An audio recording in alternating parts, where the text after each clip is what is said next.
Onde está a bem-aventurança? Os homens, em geral, andam em busca de uma certa coisa misteriosa, oculta, além da vida, da existência, mas, para mim, encontram-se grandiosos mistérios, uma extraordinária beleza nos caminhos da vida, na maneira como vivemos a nossa vida. Para a maioria de nós, viver a existência diária, o escritório e sua insípida rotina e as insignificantes disputas de cada dia e as ambições e as infindas tribulações da vida é uma degradação, coisa fastidiosa e exaustiva. Sendo assim, tentamos, em vão, segundo me parece, ultrapassar a própria natureza de nossa existência, para encontrarmos algo que nos proporcione perfeita satisfação e conforto. E, dessa maneira, nunca aprendemos a viver, nunca chegamos a compreender a plena profundeza e beleza e dignidade do viver. Nestas palestras, pretende o orador não só investigar, se possível, verbal, racional, samente, mas também penetrar através das palavras em algo existente além da palavra. Para descobrir o pleno significado do viver, devemos compreender as diárias torturas de nossa complexa existência. Dela não temos possibilidade de fugir. A sociedade em que vivemos precisa ser compreendida por cada um de nós, não por um certo filósofo, instrutor ou guru, e nossa maneira de viver tem de ser transformada, mudada completamente. Esta me parece ser a coisa mais importante que devemos fazer e nada mais. No movimento da transformação, no movimento de operar, sem visar a vantagens, uma transformação em nossa vida há beleza, e nessa transformação descobriremos por nós mesmos o inefável mistério que anda a buscar a mente de cada um de nós. Por conseguinte, o que nos deve interessar não é o que existe além da vida ou o que é a vida e qual a sua finalidade, mas sim a compreensão de nossa complexa e cotidiana existência. Porque esta é que constitui a base sobre a qual temos de edificar. Pois, se não a compreendermos e transformarmos radicalmente, nossa sociedade estará sempre num estado de corrupção e, por conseguinte, nos veremos num perene estado de deterioração. Nós somos a sociedade. Dela não somos independentes. Somos o resultado do ambiente, de nossa religião, nossa educação, do clima, dos alimentos que tomamos, das reações, das inumeráveis e sempre repetidas atividades a que nos entregamos todos os dias. Tal é nossa vida. E a sociedade em que vivemos é parte integrante dessa sociedade. Sociedade são as relações entre os homens. Sociedade é cooperação. A sociedade, tal como ora existe, é o resultado da avidez, do ódio, da competição, da brutalidade e crueldade do homem. E esse o padrão conforme o qual vivemos. E para compreendê-lo, não intelectualmente, de maneira puramente teórica, porém realmente, temos de pôr-nos diretamente em contacto com o fato, ou seja, todo o ente humano, vós, é o resultado desse ambiente social, de sua pressão económica, de seu sistema religioso, educativo, etc. Entrar em direto contacto com uma coisa não é verbalizá-la, porém olhá-la. E essa parece ser uma das coisas mais difíceis, entrar diretamente em contacto com o fato. Há o fato que é aquela árvore, o fato, e não o que pensais a respeito da árvore. O que a seu respeito pensais não é o fato, a árvore. Peço-vos atenção, para a maioria de nós o fato é inexistente. Vivemos com ideias, vivemos com nossas lembranças, nossas experiências, e à sombra dessas experiências e lembranças queremos observar o fato e transformá-lo. Isto é, esperamos transformá-lo, mudá-lo. Mas se ao contrário considerarmos o fato em si, essa ação nos dará a energia necessária para o transformar. Aprofundemos este ponto. Nós nunca olhamos para as coisas, nunca olhamos para o céu, nunca olhamos para a forma de um edifício ou para o nosso semelhante. Jamais observamos sua aparência, o que ele pensa, o que sente. Andamos ocupados demais com as nossas próprias aflições e tribulações e tão fechados vivemos em nós mesmos, tão fechados em nossos próprios problemas que nada mais vemos. Ora, observar significa aprender. Só com o aprender se pode operar uma transformação radical. O próprio ato de aprender é o ato de transformar. Assim, olhar, observar é a principal necessidade do homem religioso. Nada importa o que um homem pensa, o que sente ou quais sejam as suas reações. Consideraremos mais tarde essas reações, essas crenças, essas influências, ambientes que condicionam a mente e desfiguram o que se observa.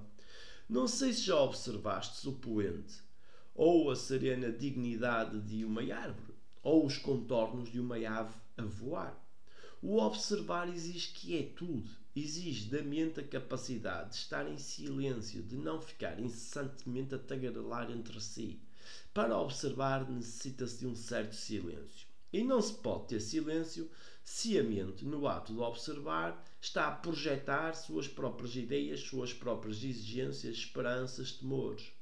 Assim, para podermos observar a estrutura social em que vivemos e promover uma radical transformação nessa sociedade, devemos primeiramente observar o que é e não o que desejamos que a sociedade seja.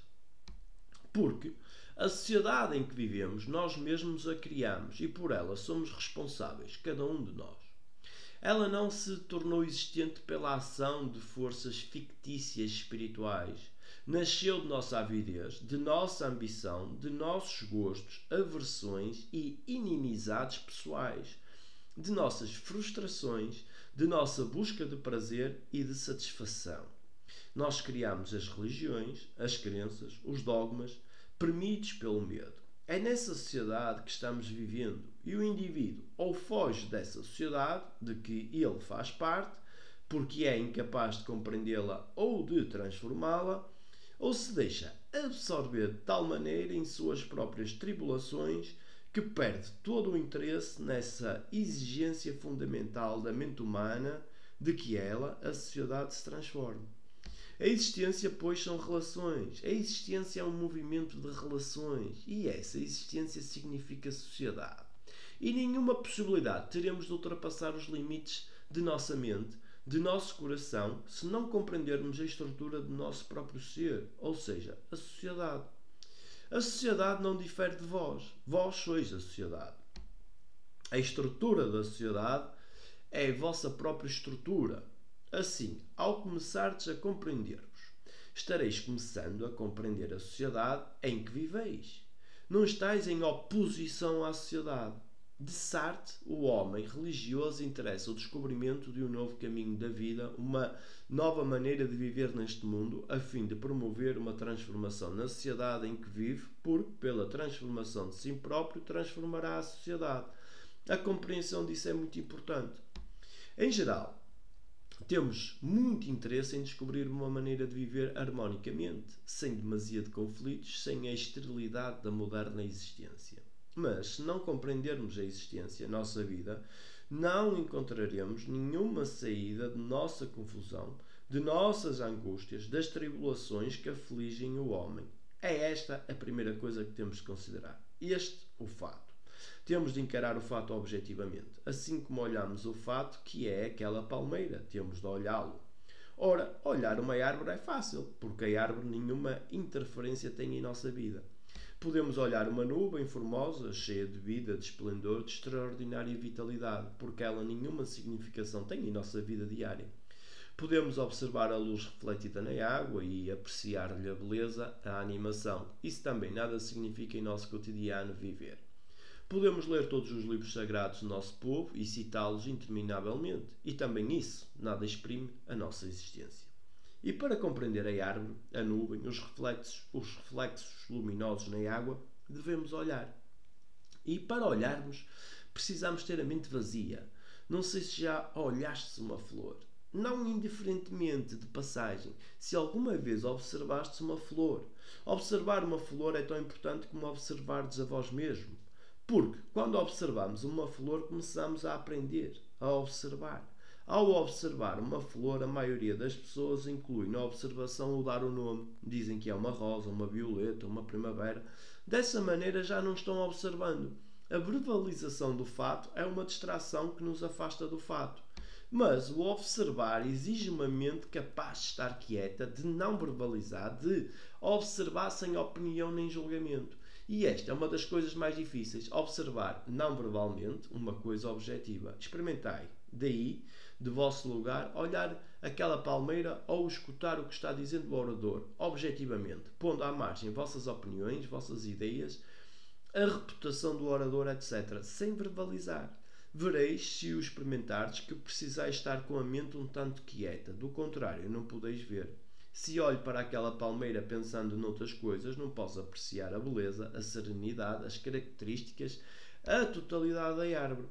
E para a observação total de qualquer coisa, a mente deve estar todo vazia. É difícil a observação exterior, porém mais difícil ainda é observar a estrutura social, as influências ambientes, vossa própria mentalidade como parte da sociedade. Observar requer uma enorme atenção. É o que vamos aprender durante estas palestras. Aprender e não adquirir conhecimentos. Há enorme diferença entre aprender e adquirir conhecimento. A aquisição de conhecimento é um ato mecânico. Os computadores, os cérebros eletrónicos estão cheios de ciência. Essas máquinas são alimentadas de ciência, como nós, desde a infância, fomos alimentados de conhecimentos. Conhecimento é não só o que se aprende dos livros, mas é também experiência, memória. Uma coisa é adquirir conhecimento. Em certas circunstâncias é ele necessário. Coisa, porém, bem diversa é o aprender. Porque no momento em que a pessoa diz que aprendeu algo, isso já se tornou conhecimento. Mas a mente que está a aprender infinitamente, só essa tem a possibilidade de efetuar a necessária transformação de si própria. Vamos, pois, aprender. O orador e vós aprender a respeito de nós mesmos. Não viemos munidos de conhecimentos para adquirir mais conhecimentos sobre nós. Isto é relativamente fácil, mas aprender acerca de si próprio é coisa muito diferente, porque conhecimento é coisa que se adquire, se acrescenta por meio da experiência, das reações, de influências, dores, sofrimentos de toda a ordem. Quando observais a vós mesmos ou à sociedade com esse conhecimento adquirido, há desfiguração, não há liberdade para observar e por conseguinte aprender. Acho que mais do que tudo importa compreender nesta primeira palestra o que significa olhar aprendendo.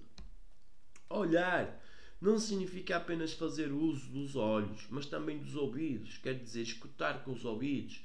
Provavelmente a maioria das pessoas nunca escuta. Também o escutar exige atenção, não concentração, simples atenção, para escutar o crocitar dos corvos, o cício da aragem, os rumores da grande cidade, o distante bramir do mar, e escutar o que o orador está dizendo, escutá-lo sem interpretar, sem traduzir, sem dizer já ouvi dizer isto o ano passado quando esteve aqui, porque quando se está aprendendo no escutar podem-se receber todas as mensagens provenientes de nossa própria mente, todas as sugestões relativas à nossa própria existência. Sem escutar não há a aprender. Temos de aprender acerca de nós mesmos e aprender de maneira nova a respeito da sociedade. Como indivíduo, tendes o dever de promover uma enorme transformação no mundo. Dever porque sois parte integrante dessa sociedade quando participais no imenso sofrer do homem, seus esforços, lutas, dores e ansiedades.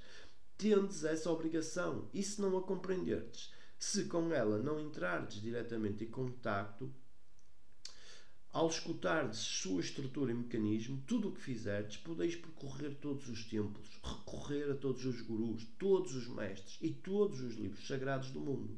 Será sem significação, porque tudo isso são meras fugas à realidade. Temos, pois, de compreender esta existência, esta vida, nossas relações com a sociedade. Nós só temos de compreender nossas mútuas relações, nossas relações sociais, mas ainda de transformá-las radicalmente. É nossa obrigação, mas não parecemos perceber quanto isso é urgente. Ficamos esperando que os políticos ou alguma filosofia ou algo misterioso venham operar uma transformação em nós mesmos. Não há outra solução senão essa, de que vos torneis conscientes dessa imensa responsabilidade que vos cabe, como ente humano, de modo que possais aprender tudo o que a ela se refere, sem recorrerdes a prévios conhecimentos. E o aprender requer liberdade, pois, do contrário, ficaremos repetindo a mesma coisa indefinidamente.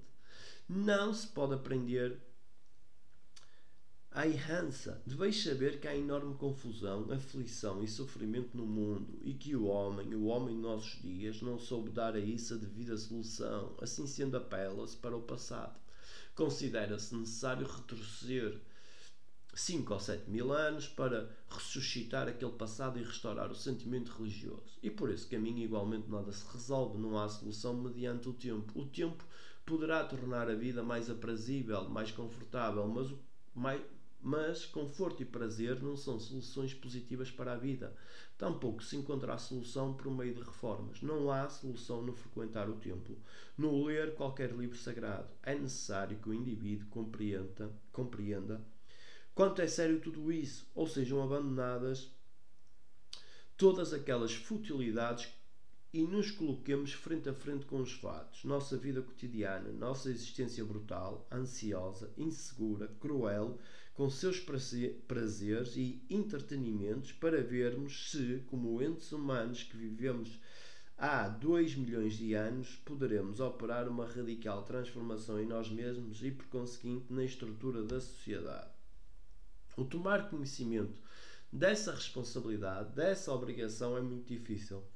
Temos de trabalhar não só em nosso interior, mas também em nossas relações com outro. Com a palavra trabalho não me refiro ao pôr em prática alguma fórmula estulta, mas alguma teoria absurda, as asserções fantásticas de algum filósofo, guru ou instrutor.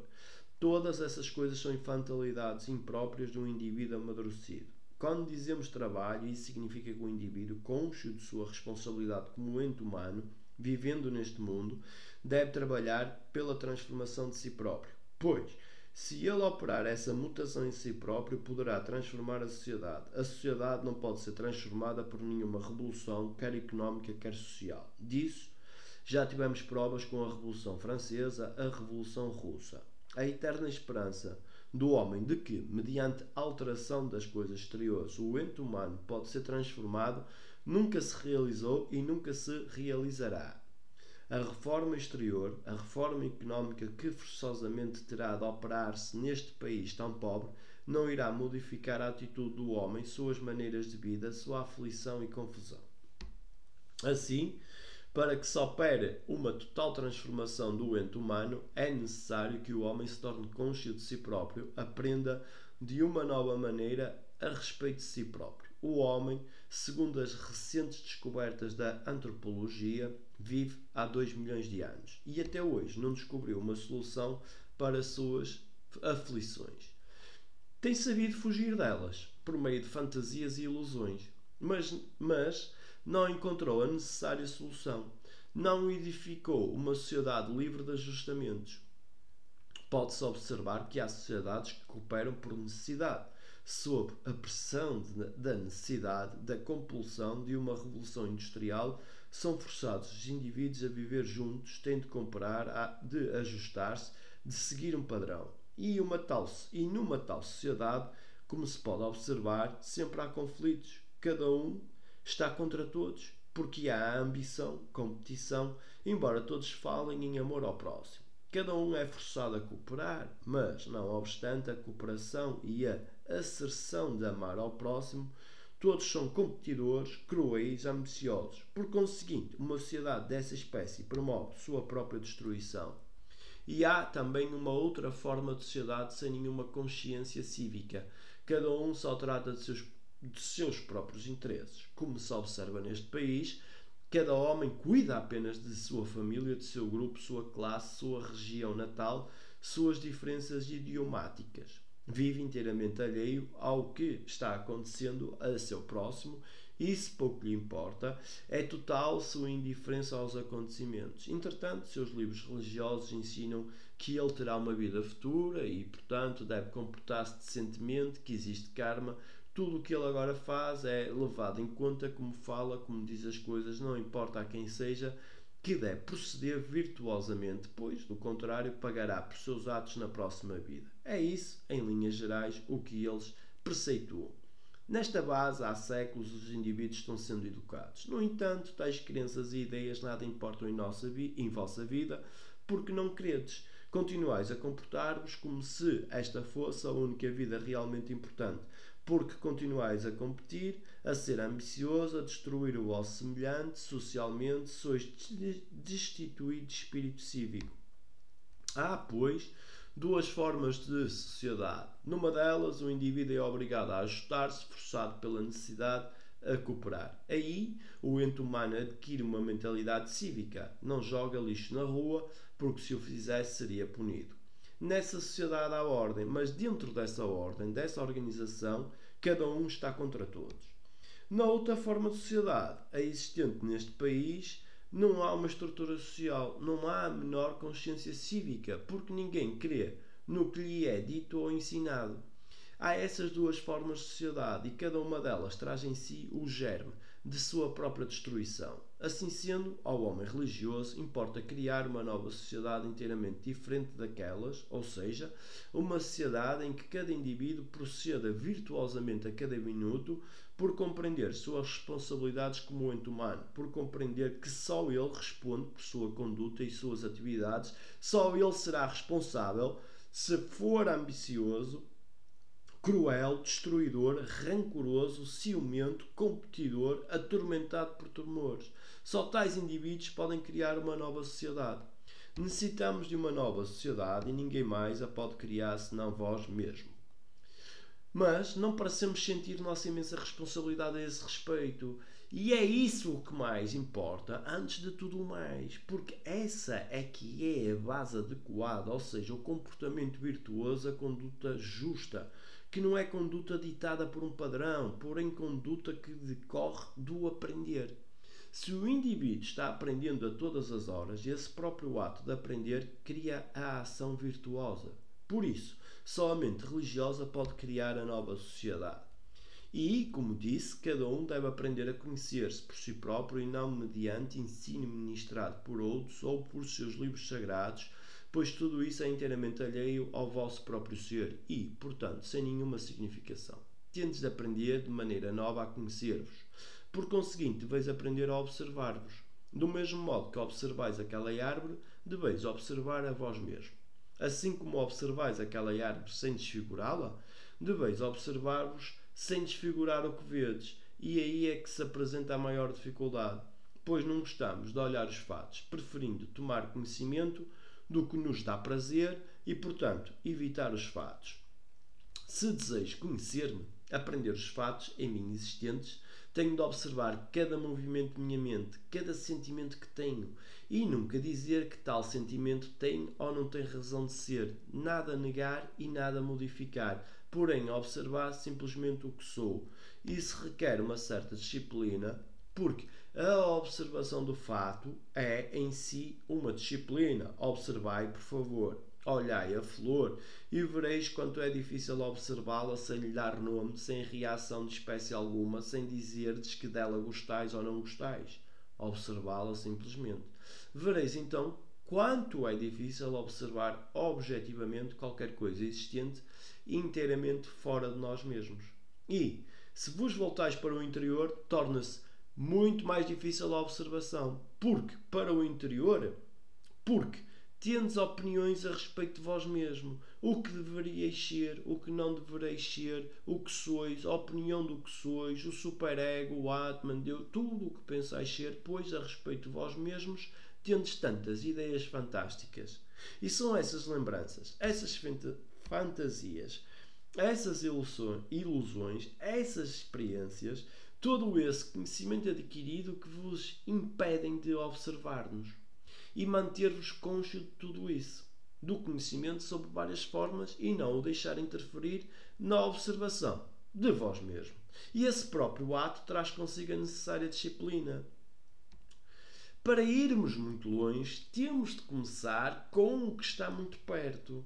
Devemos começar aqui e não do outro lado da existência. Deveis começar com a Terra, connosco, como os entes humanos, como vós mesmo, e nunca tentar descobrir a beleza transcendental da vida. Para se achar a beleza transcendental da vida é preciso conhecer primeiramente a própria vida. Só através da nossa existência diária e pela compreensão da beleza dessa vida, só por essa porta se pode descobrir o imensurável. Nossa mente busca sempre algo não transitório, algo chamado Deus, algo chamado verdade. E vemo-nos tão desesperados, tão ansiosos, tão assediados pelo medo que todos os esforços fazemos por achar isso que chamamos Deus ou verdade. Mas para achá-lo precisamos lançar a base correta, e a base correta é a ação correta na conduta. Não devemos, pois, lançar as bases sobre areia, porém aceitando a responsabilidade de nossa vida diária e diligenciando promover nessa vida uma extraordinária revolução. Para a maioria de nós, toda a mudança consiste numa espécie de transação mercantil. Deseja mudar e começa a especular sobre se isso será lucrativo ou se valerá a pena, etc. Portanto, para nós, mudança significa transação. Refleti sobre isso e vereis de que maneira extraordinária a vossa mente funciona em relação a qualquer mudança. Mudamos quando o consideramos proveitoso, aprazível, ou mudamos se é doloroso o nosso atual estado. Mas toda a mudança especulativa não é mudança, de modo nenhum. Por conseguinte, se nossa mente deseja encontrar a realidade, deve começar por si própria. E existe algo não mensurável pela mente ou pelos instrumentos inventados pelo homem. Existe a verdade, a bem-aventurança. Mas não é por meio de orações nem de esperanças que a alcançaremos.